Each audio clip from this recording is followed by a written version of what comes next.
बैद्यनाथ के द्वार, बाबा बैद्यनाथ के द्वार।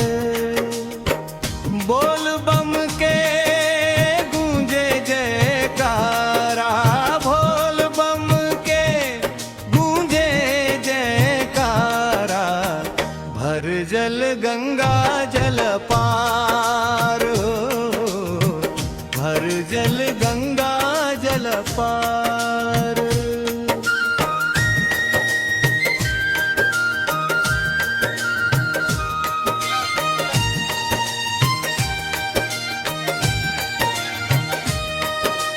सुल्तानगंज से जलवा भरब, नंगे गोड़िया राह निहार, केसरिया रंग में रंगाइल कांवड़, भोला करी है बेड़ा पार, भोला करी है बेड़ा पार। डमरू बाजे हर हर महादेव, भक्ति के रंग में भिंजल मनवा, मिट जाला सब दुख भार, मिट जाला सब दुख भार।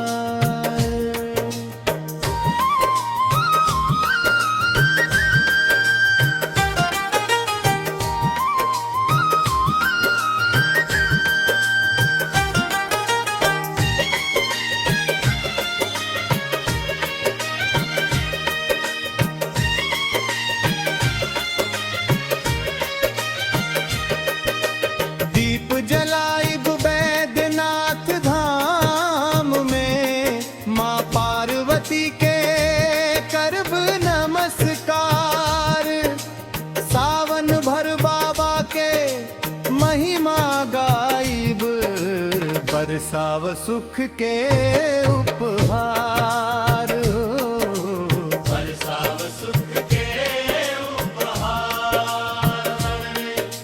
सावन में चल सो देवघर नगरी, सावन में चल सो देवघर नगरी, बाबा बैद्यनाथ के द्वार, बाबा बैद्यनाथ के द्वार।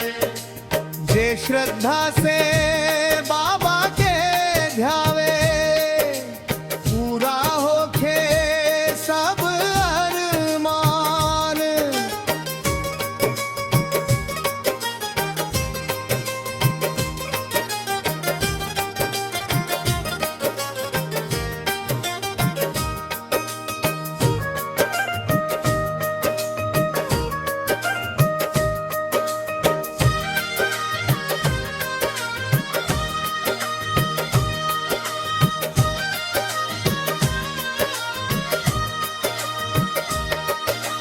समापन बोल बम गूंजे चारों ओर, देवघर धाम महान, जे श्रद्धा से बाबा के ध्यावे, पूरा होके सब अरमान, पूरा होके सब अरमान।